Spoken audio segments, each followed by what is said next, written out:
Hello, my dear students. Welcome to today's class. How are you all? I'm fine. I hope you are all well, healthy, and safe. My name is Rubaya Binte Delaware Cynthia, Department of English, Government Zillur Rahman, Mohila College. My dear students, today I will take honors second year class. So, my dear students, today we will discuss Ode on Melancholy by John Keats. My dear students, so let's start today's class.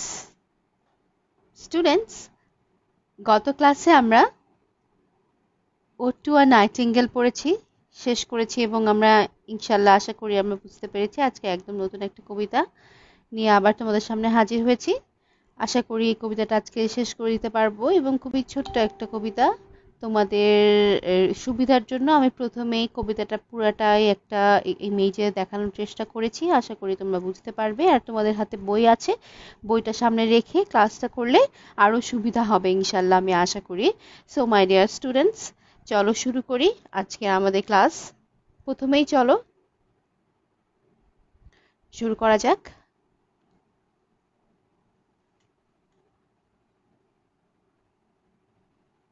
তো গত ক্লাসের লেকচারটা তোমাদের নিশ্চয়ই বুঝতে সুবিধা হয়েছে।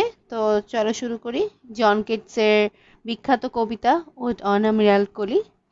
তো আজকে এই কবিতাটা নিয়েই একটা ক্লাস করছি। তো চলো, অনেক মজার একটা কবিতা এবং বেশ ফানি কিছু কথাবার্তা এখানে রয়েছে যেগুলো তোমাদের আশা করি ভালো লাগবে এবং কিছু ইউনিভার্সাল কথাও আছে, আশা করি তোমাদেরকে বোঝাতে পারবে এবং তোমাদের ভালো লাগবে। তো শেষ করতে পারবো ইনশাল্লাহ আশা করি আজকের এই কবিতাটা। তো চলো শুরু করি। Ode on melancholy. Ode on melancholy, ode মানে জানি আমরা হচ্ছে তোমার গান বা গাথা। মানে ওড অন মেলানকলি বলতে এখানে জন কিটস এখানে দুঃখ বা কষ্টের ওপরে একটা গাথা বা কষ্টের একটা গান তিনি এখানে নিয়ে এসেছেন। তো এখানে শুরুতেই উনি এখানে যা বলছেন, নো নো, এই কবিতার যে স্পিকার তিনি বলছেন নো নো, না না, গো নট টু লেট, অর্থাৎ লেদে যেও না, সরি, লেদে যেও না। যে একটা প্রাচীন যে মিথ, সেই মিথোলজিক্যাল একটা নদী, যে নদী অ্যাকচুয়ালি বৃষ্টির নদী, বা এই নদীতে কেউ গোসল করলে বা এই পানি স্পর্শ করলে তার সব রকমের মানে দুঃখ কষ্ট দূর হয়ে যায় এবং ভুলে যায় সে। তো এই জন্য বলা হচ্ছে যে এখানে বলা হচ্ছে যে না না, স্পিকার বলছে না না, এই নদী বা এই লেট নদীতে যেও না। ম্যাডেড twist old pain tight-rooted for its faultless burn, অথবা চাপ দিও না, বা উলবেন হচ্ছে তোমার এক ধরনের বিষাক্ত গাছ, অ্যাকোনাইট গাছ টাইপের, সেগুলোকে উলবেনের যে টাইট যে রুটেড অর্থাৎ শক্ত যে মূল, সেই মূলটাকে বা সেই গাছটাকেও চাপ দিয়ে রস বের করো না। ফর ইটস, আচ্ছা, আচ্ছা, এই বিষাক্ত মদের জন্য। আচ্ছা, এই উলবেন যে গাছটি সেই পরিমিত মাত্রায় খাওয়া যায়, তবে সেটা ওষুধের মতো কাজ করবে, উপকারের মতো কাজ করবে। কিন্তু প্রাচীনকালে এটা ব্যবহার করা হতো এবং যদি খুব বেশি আকারে খাওয়া হয় তাহলে সেটা হার্মফুল হয়ে যায় শরীরের জন্য। তো যেটা বলছে, জাহান্নামের যে জাহান্নামের নদী বলা হয় বা আন্ডারগ্রাউন্ডের নদী বা মাটির নিচে যে নদী বলা হয়, এই জাহান্নামের নদীতে যেও না, বা এই লেট নদীতে যেও না, বৃষ্টির নদীতে যেও না, অথবা এই উলবেনের গাছকে টেনে তুলে তার ভিতর থেকে বিষাক্ত যেই মদ বা পান করো না। তারপর not suffer thy pain for it to be কিডস বাই নাইট শেড। আচ্ছা, এটাও এক ধরনের লতা বা গাছ, সেটার কথা বলছে। অথবা সাফার করো না এই নাইট শেড গাছ দিয়ে তোমার কপালে কিস করিয়ে বোঝাচ্ছে যে তোমার নাইট শেড গাছের যে সেবন করেও তুমি দুঃখকে বাড়িও না বা দুঃখটাকে আরো এনো না, পেও না। আচ্ছা, তারপরে রুবি গ্রেপ অফ প্রোজারপাইন, মানে হচ্ছে তোমার এটা হচ্ছে একটা ক্যারেক্টার বা হচ্ছে তোমার মানে জিউস এবং যে মানে এখানে হচ্ছে একটা এখানে এই সম্পর্কে একটা বড় একটা স্টোরি রয়েছে, ওটাতে আর না যাই আমরা। এখানে কি কিডন্যাপ করা হয়, অনেক বড় স্টোরি রয়েছে, ওটা না যাই আমরা। যেটা বলছে নাইট ট্রেড হচ্ছে তোমার যে মানে হচ্ছে প্রোজারপাইনের যে হচ্ছে তোমার সেটার মতো হয়েও না। Make not your rosary of yew berries, মানে বলা হচ্ছে যে যে তোমার জপ মারলো মানে হচ্ছে মালা, জপ মালা মানে হচ্ছে তোমার মালা তৈরি করিও না। নট নর লেট দ্য ব্যাটেল নর দ্য ডেথ মান বি ইয়োর মনফুল সাইকি। এবার যেটা বলছে ব্যাটেল যে পোকা, সে পোকাগুলোকেও তুমি মানে দুঃখ কষ্ট করতে দিও না, অথবা ডেথ মানে মৃত্যুর যে কি বলে পোকাগুলো, সে পোকাগুলোকেও তোমার দুঃখের সাথে করো না। মনফুল থাকে বলতে হচ্ছে তোমার দুঃখ ভরা যে মন, সে মনটাকে মনের সঙ্গে মিশিও না বা মনের সঙ্গে করো না।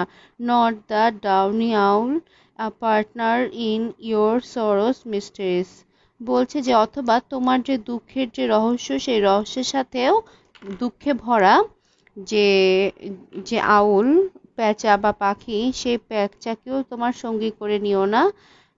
এখানে ডাউনি বলতে হচ্ছে বোঝাচ্ছে তোমার ওই সমস্ত পাখিকে বোঝাচ্ছে যেগুলো জায়গায় নরম কি ফেদার থাকে, পাখনা থাকে, সেই সব পাখি নাকি ডাউনি বলা হয়। সেখানে ডাউনি আউল বলতে নরম ডানাওয়ালা পাখি। তোমার যে দুঃখের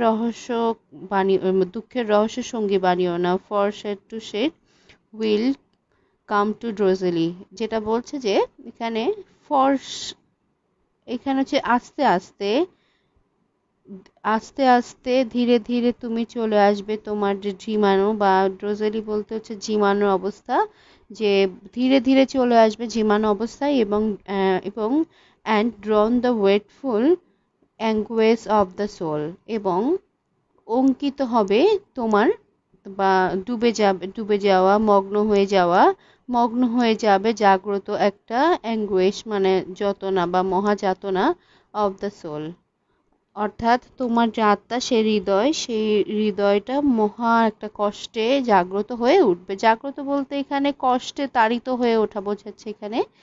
ঠিক আছে, আচ্ছা।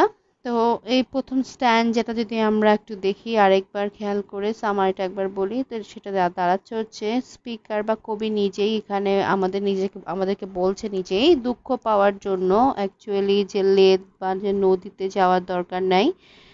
আবার বলছে যে পয়সনেস বা উলফবেন বা গাছের পয়সনেস বা ওয়াইন সেটাও খাওয়ার দরকার নেই, অথবা নাইট্রেট দিয়ে মালা তৈরি করা বা ফ্রোজেন পাইনের যে মালা, সে মালাও করার দরকার নাই দুঃখ পাওয়ার জন্য, অথবা ইয়েবেরিজ দিয়েও মালা বানানোর কোনো দরকার নেই, অথবা যে এখানে দুঃখ পাওয়ার জন্য যে ব্যাটেল পোকা বা ডেথ মথ যেগুলো আছে, এমনকি তোমার যে আউল দুঃখের যে প্রতীক বা ডেথ বা মৃত্যুর প্রতীক, তা সেটাকেও নিজের সঙ্গী করার দরকার নেই। বরং ধীরে ধীরে যে দুঃখ বা কষ্ট এটা ধীরে ধীরে চলে আসবে, এবং মনের যে যাতনা বা কষ্ট সেটা একটা সময় এমনিতেই এটা ডুবে যাবে বা এটাতে মগ্ন হয়ে যাবে। সুতরাং কষ্ট পাওয়ার জন্য এত কিছু করার কোনোই দরকার নেই। এর পরের স্ট্যান্জায় আমরা চলে যাই, সেকেন্ড স্ট্যান্জায়। But when the melancholy fit shall fall sudden from heaven like a weeping cloud, বলছে যে যখন কষ্ট পাওয়ার জন্য এত কিছু করার কোনো দরকার নেই, কেননা মেলানকোলি যখন ফিট ফর ফল মানে হচ্ছে যে যখন আসবে সাডেন ফর হেভেন মানে হচ্ছে তোমার আকাশ থেকে বা স্বর্গ থেকে গড যখন আছে মিলানকোলি বা দুঃখ যেটা যখন আমাদের ওপরে দেবেন, লাইক এ ওয়েপিং ক্লাউড মানে হচ্ছে বৃষ্টি ঝরছে বা এরকম একটা বোঝাচ্ছে। That Forster the drop headed flowers all, যেটা লালন পালন, ফস্টার্স মানে হচ্ছে লালন পালন করা, ড্রপ হেডেড ফ্লাওয়ার মানে হচ্ছে নুয়ে পড়া ফুলগুলোকে, সবগুলোকেই and hides the green hill in a April shroud মানে হচ্ছে এপ্রিলে যে মানে চাদর দ্বারা ঘিরে দেয় বা ঢেকে দেয় সেটা। এটাকে যদি আরেকবার একটু দেখি, এই 4টা লাইন, মেলানকোলি যখন আসবে আমাদের উপরে উপরে তখন হঠাৎ করেই একেবারে আকাশ থেকে বৃষ্টি যেরকম পড়ে ঠিক সেরকম ভাবে আমাদের উপরে চলে আসবে, এবং বৃষ্টি যেটা পড়ে এবং যেটা লালন পালন করে মানে ফুলগুলোকে, এবং এপ্রিলের যে যে চাদর দিয়ে মাঠঘাটগুলো হিল সেগুলোকে আবার সবুজ করে দেয় একটা চাদর দিয়ে, ঠিক সেরকমই মিলানকলি আমাদেরকে বৃষ্টির মতো করে আসবে। Then glad the sorrow on a morning rose. এখানে গ্ল্যাড বলতে বোঝাচ্ছে মানে স্বাদ গ্রহণ করা। দেন আচ্ছা, এখানে বোঝাচ্ছে যে তোমার যে দুঃখ সেই দুঃখটা উপভোগ করো অন এ মর্নিং রোজ, মানে তোমার সকালে শিশির ভেজা গোলাপের উপরে, or on the rainbow of the salt sand wave. বলছে যে তোমার দুঃখকে এনজয় করো রেইনবো যেটা রংধনু যেটা উঠেছে একটি মানে লবণাক্ত স্যান্ডওয়ে মানে হচ্ছে বালিকাময় যে সাগরের পানি বা ঢেউ, সেখান দিয়ে যে রেনবোটা উঠেছে সেইখানেও তোমার দুঃখ বা কষ্টটা তুমি এনজয় করো। Or on the wealth of globe peonies. আচ্ছা, এখানে পেওনিস, পেওনিস হচ্ছে এক ধরনের ফুল। এখানে বলা হচ্ছে যে তুমি তোমার যে দুঃখটা এনজয় করো, পিওনেস গোলাকার যে পেওনিস যে ফুলের যে সম্পদ সৌন্দর্য, সেই সম্পদের উপরেই তুমি তোমার দুঃখটাকে এনজয় করো। অর ইফ দাই মিস্ট্রেস সাম রিচ অ্যাঙ্গার শোজ। অথবা যদি তোমার প্রেমিকা খুব বাজে রকমের রাগ করে বা বেশি রাগ করে থাকে বা রাগ দেখায়, ইমপ্রিজন হার সফট হ্যান্ড মানে হচ্ছে তার যে নরম হাত দুটি ধরো, ইমপ্রিজন মানে ধরা, অ্যান্ড লেট হার রেপ তাকে এবং তাকে আরো রাগ করতে দাও। রেপ মানে বলতে হচ্ছে যে গর্জন করা বা বকাবকি করা বোঝাচ্ছে, তাকে রাগ করতে দাও। অ্যান্ড ফিট ডিপ ডিপ আপন হার পেয়ারলেস আই, এবং তাকাও এবং গভীরে তার যে পেয়ারলেস যে আইস, যে চোখ বা যে ম্যাচলেস মানে জুড়ি মেলবে না এরকম সৌন্দর্য চোখের দিকে তাকাও এবং সেখান থেকে সেই সৌন্দর্যটা এনজয় করো। আচ্ছা, এই সেকেন্ড স্ট্যান্ডাটা যদি আরেকবার একটু দেখি পুরাটা, সেটা হচ্ছে যে উনি আগে যে বলছিলেন যে দুঃখ পাওয়ার জন্য বিভিন্ন কাজগুলো সেগুলো করো না, বরং দুঃখ যখন দরকার, দুঃখ চলে আসার প্রাকৃতিক নিয়মে সেটা এমনি বৃষ্টির মতো মেঘের মতো চলে আসবে, বৃষ্টির মতো চলে আসবে। যে বৃষ্টি পাহাড় বা পাহাড়ে ফুল বা সবুজ ঘাসগুলো গজাতে সাহায্য করে, যখন চলে আসবে এই মেলানকলিটা তখন উপভোগ করতে হবে, কষ্টটাকে উপভোগ করতে হবে। সেই উপভোগ করতে হবে কিভাবে? মর্নিং রোজদেরকে দেখো এবং সাথে সাথে উপভোগ করো রেইনবো অর্থাৎ রংধনুর সঙ্গে উপভোগ করো, এবং পিওনিস যে ফুল সেই ফুলের সঙ্গেও তুমি তোমার দুঃখটাকে নিয়ে উপভোগ করো। আরেকটা উপভোগ করার কথা বলা হয়েছে এখানে, অনেক রোমান্টিক 3টা লাইন বলেছে। লাস্টের 3টা লাইন, যখন তোমার প্রেমিকা খুব রাগ করেন সেই সময় তার নরম হাত দুটি ধরো এবং তাকে আরো বেশি রাগাও এবং তার চোখের দিকে তাকিয়ে দেখো এক দৃষ্টিতে, দেখবে যে সেখানে তোমার যে দুঃখর যে ভোলার যে একটা অবস্থা যে ভালো জিনিস যে দুঃখকে দূর করে দিবে দেখতে পাবে, সেটা এক কথায়। আচ্ছা, পরের স্ট্যান্ডায় চলে যায়।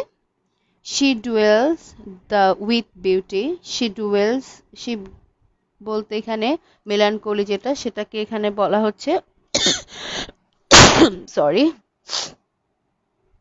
মিলানকোলির যে দেবী তার কথা বলা হচ্ছে। মেলানকোলির দেবী ডুয়েলস উইথ বিউটি, সৌন্দর্যের সঙ্গেই এটা বসবাস করে। Beauty that must die, beauty যেটা অবশ্যই একটা সময় হারিয়ে যাবে, মারা যাবে। অ্যান্ড জয়, এবং আনন্দ, whose hand is have ever at his lips, যেটার হাত সবসময় তার এখানে এই লাইনটা একটু আরেকবার দেখি, যে দুঃখিত, আবার বলি, মিলানকোলির যে দেবী ডুয়েলস উইথ বিউটি, সৌন্দর্যের সঙ্গেই এটা বসবাস করে। বিউটি দ্য মাস্ট ডাই, যেটা অবশ্যই একটা সময় হারিয়ে যাবে এবং মারা যাবে। অ্যান্ড জয়, আনন্দ, whose hand is ever at his lips, যেটার হাত হাত সবসময় তার ঠোঁটের ওপরে। ব্লিডিং অ্যাডিউ, যেটা সবসময়ের জন্য বিদায় জানাচ্ছে। অ্যান্ড একিং প্লেজার্স নাইট, নাইট হচ্ছে নিকটে বা যন্ত্রণাদায়ক আনন্দ, সেটা খুবই নিকটে। Turning to poison while the bee mouth sip, বলছে যেখানে টার্নিং দ্য পয়জন, এখানে হচ্ছে বোঝাতে যাচ্ছে যে এখানে বোঝাতে যাচ্ছে যে তোমার যখন মৌমাছি তার মধুগুলো সংগ্রহ করার পরে মধুগুলো খায়, তখন খাওয়ার পরে তাদের যখন মুখে বা খাওয়ার কারণে মধুগুলো পরবর্তীতে পয়জন বা বিষে রূপান্তরিত হয়। এই যেখানে যেটা বলছে, দুঃখটা এমন একটা জিনিস যে দুঃখের দুঃখের যে দেবী, সেই মানে এমন বিউটির সাথে বসবাস করে যেটা কিনা একটা সময় চলে যাবেই, এবং জয় এবং আনন্দ যেটা, সেটা সব সময়ের জন্য বিদায় জানাতেই আছে। এবং অ্যাকিং প্লেজার মানে হচ্ছে খুবই নিকটে, এটা এতটাই নিকটে যেটা মধু এবং পয়জন যেন একই জিনিস অল্প সময়ের মধ্যেই রূপান্তরিত হচ্ছে, ঠিক সেরকম একটা বোঝাতে যাচ্ছে দুঃখ এবং জয় যে একই রকম জিনিসটা। এই মধু এই বিষ, এই কথাটাই আসলে এখানে বোঝাতে চাচ্ছে। টার্নিং টু পয়জন, মধু যেমন খুব তাড়াতাড়ি বিষে পরিণত হয়, ঠিক তেমনি এই আনন্দটাও খুব তাড়াতাড়ি দুঃখে পরিণত হয়। I in the very temple of delight, veiled melancholy has her sovereign sign. বলা হচ্ছে যে আনন্দের যে টেম্পল, আনন্দের যে মন্দির, গির্জা, সেখানে মিলানকলি তার যে চুপ করে লুকিয়ে রয়েছে, ভেইলড হচ্ছে পর্দা দিয়ে চুপ করে আছে। এবং তার হচ্ছে আচ্ছা এখানে বোঝা যাচ্ছে যে মন্দির বা হচ্ছে তোমার সার্বভৌমত্ব শক্তিশালী যে বিষয়টা, সেখানে বলা হচ্ছে যে এই দুইটা লাইনে, এই দেখো যে আই ইয়ে in the very temple of Deloitte, এখানে আনন্দের মন্দিরে, ভেরি টেম্পল মানে হচ্ছে একই মন্দিরে, ভেইলড লুকায়িত থাকা বা আচ্ছাদিত থাকা, মিলানকলি কষ্ট, হ্যাজ হার সভারেন সাইন, তার যে শক্তিশালী মন্দির বা প্রভাব, সেটা নিয়ে। অর্থাৎ এখানে আমরা যেটা বলতে পারি এই দুইটা লাইনে, আনন্দ এবং দুঃখ সেটা হচ্ছে মুদ্রার এপিঠ এবং ওপিঠ। যখন আমরা ওয়ার্শিপ করি তখন আনন্দকে, তখন মূলত আমরা ওয়ার্শিপ করি এই মেলানকলিকে। অর্থাৎ আমরা আনন্দের মন্দিরে যখন পূজা দিই বা প্রার্থনা করি, ঠিক একই সময়ে আমরা মিলানকলিরও প্রার্থনা করে ফেলি। তো এটাই বোঝাতে যাচ্ছে এখানে, মিলানকলি এবং ডিলাইট দুটাই হচ্ছে মুদ্রার এপিঠ এবং ওপিঠ। Those seen of none save him whose strenuous টার্ন can burst joy grape against his palate fine. আচ্ছা দোজ সিন, আচ্ছা এখানে বলা হচ্ছে যদিও কাউকে এখানে দেখা যায় না, সেভ হিম তাকে ছাড়া, হুজ স্টেনাস টার্ন, এখানে হচ্ছে তোমার যার স্টেনাস বলতে হচ্ছে শক্তিশালী জিহ্বা বোঝাচ্ছে।